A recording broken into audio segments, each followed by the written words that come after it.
یہ ذہن میں آپ اپنے رکھیں کہ ہمارے اندر کوئی تبدیلی آئے، یہ بھول جائیں۔ پاکستان میں بیٹھا آتنک کا سرمایہ، پاکستان میں چھپا القاعدہ کا ہمراہ، مالک پاکستان، آتنکی کرایہ دار، جڑا پاکستان، آتنکی سلطان، پاکستان میں پنپ رہا انسانیت کا گنہگار میں چھپا ایک اور پاکستان کے دامن پر آتنک کے آقاؤں کو اپنی سرزمین پر پناہ دینے کے اتنے داغ لگ چکے ہیں کہ اب اسے یہ داغ بھی پسند آنے لگے۔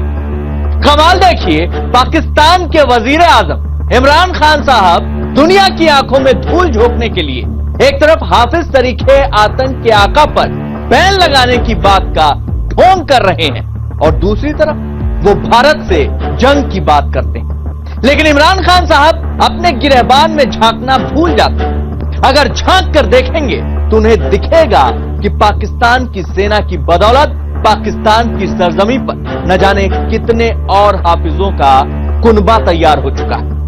نمسکار، میں ہوں دگ وجے سنگھ اور آپ دیکھ رہے ہیں سازن۔ اسلام آباد پاکستان کی راجدھانی، اسلام آباد یعنی اسلام کا شہر، اسلام آباد پاکستان کا 9واں سب سے بڑا شہر، اور اسی اسلام آباد شہر کی مسجد روڈ پر موجود ہے اسلام آباد کی سب سے پرانی مسجدوں میں سے ایک لال مسجد، اور اسی لال مسجد سے جڑی ایک اور عمارت ہے جسے اسلام آباد میں لوگ جامعہ حفصہ کے نام سے جانتے ہیں، اور یہ عمارت پتہ ہے ہندوستان کے ایک اور دشمن کا، مولانا عبدالرشید غازی، بھارت کا دشمن مولانا عبدالرشید غازی، اسامہ بن لادن کا دوست مولانا عبدالرشید غازی، پاکستان کا بالا، اس کی آستین کا سانپ مولانا عبدالرشید غازی، پاکستان میں آتنکیوں کا سب سے بڑا حمایتی۔ بھارت سرکار نے کشمیر سے دھارا 370 کیا ہٹائی؟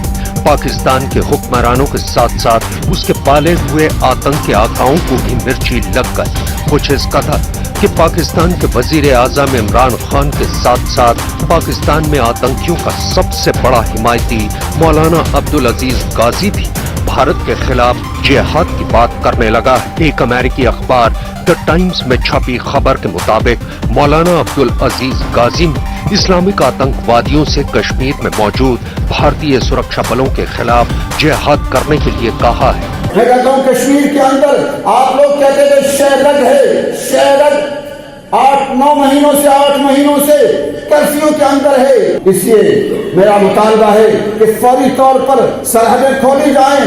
اگر حکومت نہیں کر سکتی نہ کرے، مجاہدین کو کہا جائے پہنچو، مسلم امہ کو کہا جائے پہنچو، فوری طور پر میرا مطالبہ ہے۔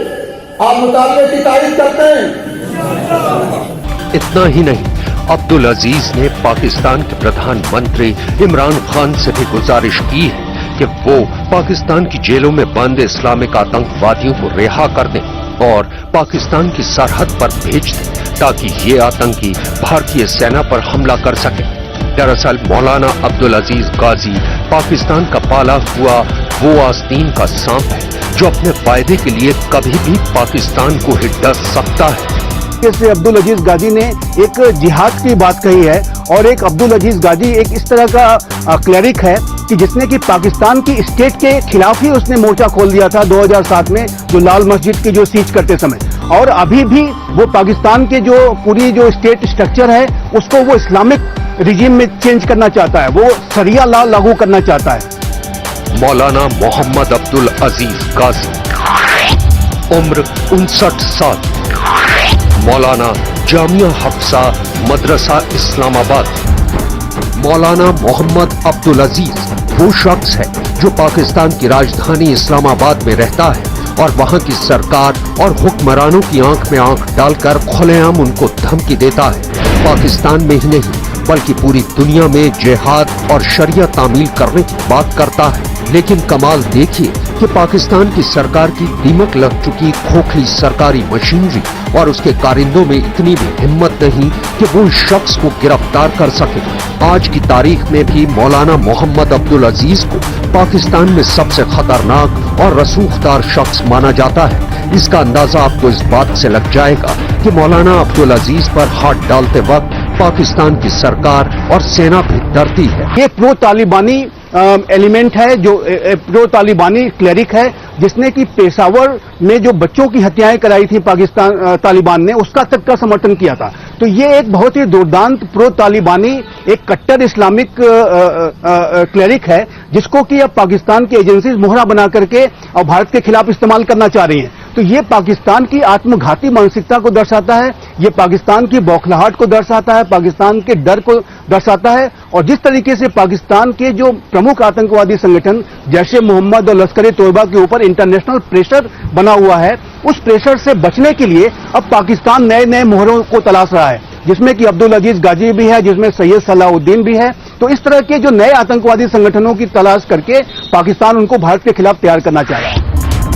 मौलाना मोहम्मद अब्दुल अजीज पाकिस्तान की राजधानी इस्लामाबाद में अपने जामिया हफ्सा मदरसे में बच्चों को जिहाद की तालीम और तकरीरों का पाठ पढ़ाता है और फिलहाल उसे रोकने वाला कोई नहीं है। जिहाद क्या है? जिहाद अल्लाह की रहमत है, जिहाद रब का हुक्म है, जिहाद नबी का रास्ता है, जिहाद इस्लाम की ढाल है, जिहाद सहाबा का मिशन है, जिहाद जानो माल का तहफ़्फ़ुज़ है, जिहाद कुफार को मौत का पैगाम है।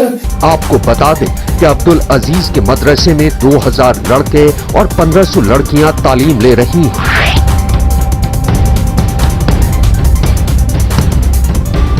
मौलाना अब्दुल अजीज ये बात बार बार कहता है कि उसका मकसद पूरी दुनिया पर शरिया कानून लागू करना है और अगले 10 साल में ये बदलाव पूरी दुनिया के सामने आ जाएगा।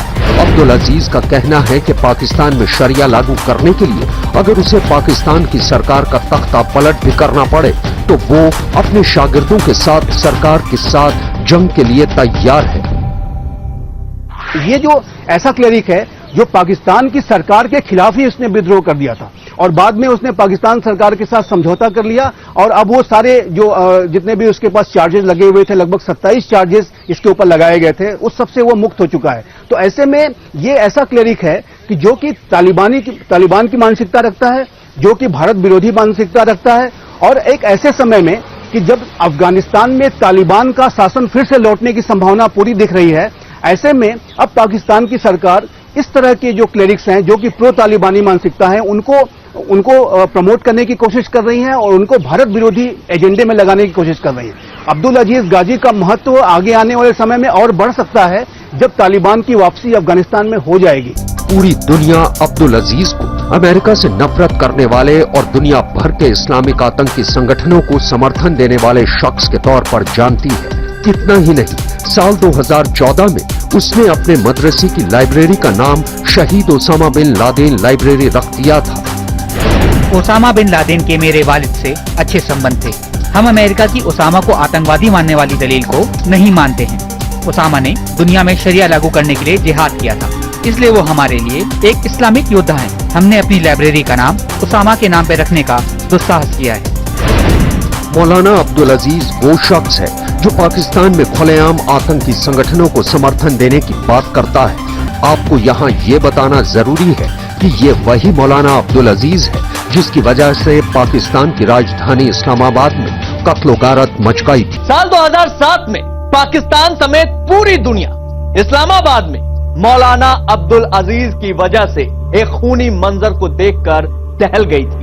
ये वो वाकया था जिसे याद कर आज भी पाकिस्तान के लोग कांप उठते हैं। दरअसल ये वाकया था ही इतना खौफनाक कि कुछ वक्त के लिए पाकिस्तान के तत्कालीन सदर जनरल परवेज मुशर्रफ की भी बोलती बंद हो गई। आलम यह था कि एक मौलाना की जिद की वजह से पाकिस्तान की राजधानी में कत्लेआम मच गया था। ये मौलाना मोहम्मद अब्दुल अजीज की वो तकरीर थी जिसके बाद पूरी दुनिया ने पाकिस्तान की राजधानी इस्लामाबाद दहशत और कत्लो-गारत का वो मंजर देखा था कि जिसे देखने के बाद हर कोई दहल गया। लाल मस्जिद या जामिया हफ्सा के इंतहा पसंद कौन से इस्लाम की अक्कासी कर रहे थे? छोटे बच्चे और बच्चियों को लेकर इस्लाम की तालीम के धोखे में दहशतगर्दी और इंतहा पसंदी की तरफ डाल रहे थे।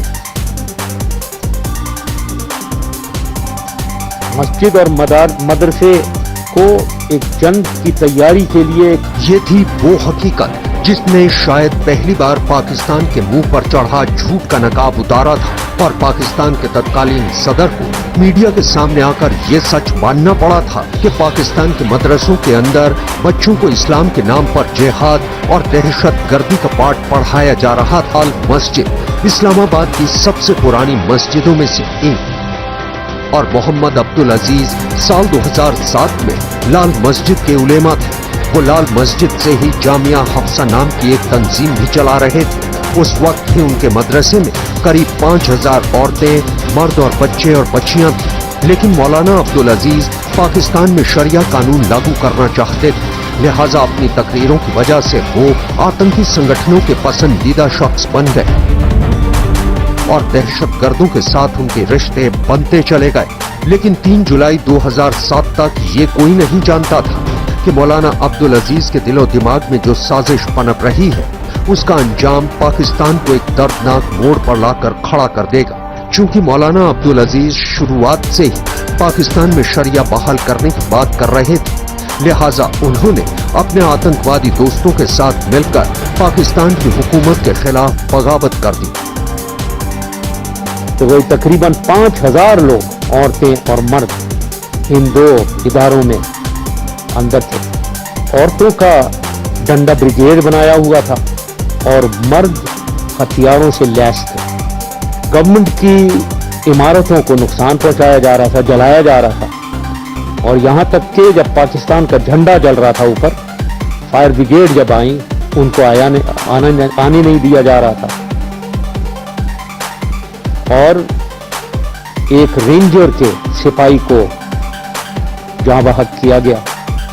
और सबसे ज्यादा बदतरीन मिसाल हमारे चाइनीज दोस्त 7 चाइनीज को अगवा करके यरगमाल बनाया गया। 3 जुलाई 2007 को पाकिस्तान की सेना ने मस्जिद के चारों तरफ मोर्चाबंदी करनी शुरू कर दी तो अंदर से मौलाना अब्दुल अजीज के शागिर्द हाथों में डंडे लिए सड़क पर उतर आए। भीड़ को तितर बितर करने के लिए पाकिस्तान की सेना ने आंसू गैस के गोले छोड़े और इसी दौरान फायरिंग शुरू हो गई।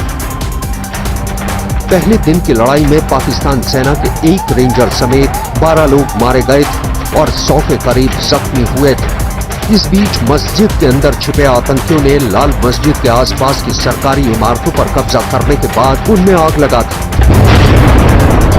पाकिस्तान सेना और मौलाना अब्दुल अजीज के समर्थक आतंकियों के बीच फायरिंग जारी रही। लड़ाई 5वें दिन तक जा पहुंची थी और लाल मस्जिद के अंदर घुसे आतंकियों ने सरेंडर करने से इनकार कर दिया था। इस लड़ाई के दौरान मौलाना अब्दुल अजीज का छोटा भाई अब्दुल राशिद और उसकी मां दूसरे आतंकियों के साथ मारे जा चुके थे। इस बीच सेना के कमांडोज मस्जिद के अंदर घुसने में कामयाब हो गए। 11 जुलाई 2007 को पाकिस्तानी सेना ने लाल मस्जिद में छिपे तमाम आतंकवादियों को मार गिराया था। ऑपरेशन के बाद पाकिस्तानी सेना ने दावा किया था कि उनके ऑपरेशन के दौरान 102 लोग मारे गए, जिनमें 91 आतंकवादी और सेना के 11 सिपाही थे। लेकिन मस्जिद में बंधक बनाए गए चश्मदीदों के मुताबिक वहां तकरीबन 1000 लोग मारे गए थे, जिनमें औरतें और बच्चे भी शामिल थे। 2001 से इसके ऊपर केसेस लगने शुरू हुए थे और 2007 तक आते आते इसके ऊपर 27 केसेस चल रहे थे और लाल मस्जिद के समय में तो इसके केसेस की संख्या काफी बढ़ी और ये 27 तक पहुंची। तो इस तरीके से देखें तो परवेज मुशर्रफ की जो सरकार थी उसको अब्दुल अजीज गाजी ने उखाड़ फेंकने की कोशिश की थी और परवेज मुशर्रफ ने एक ऑपरेशन करते हुए अब्दुल अजीज गाजी और उसके भाई के ऊपर एक बड़ा ऑपरेशन किया और पूरी सीज को खत्म कराया, जिसमें सैकड़ों लोग मारे गए थे। जब ये 2007 में लाल मस्जिद में हुआ उस समय मुशर्रफ प्रेसिडेंट थे और मुशर्रफ को मारने के लिए 2-3 बड़ी साजिश हुई और इस मदरसे के अंदर जो है वो वास्तव में गवर्नमेंट की सैंक्टिटी और अथॉरिटी को चैलेंज करना शुरू हो गए थे। तो इसलिए उनके ऊपर हमला करके वहां बहुत बड़े पैमाने पर कत्लेआम हुआ।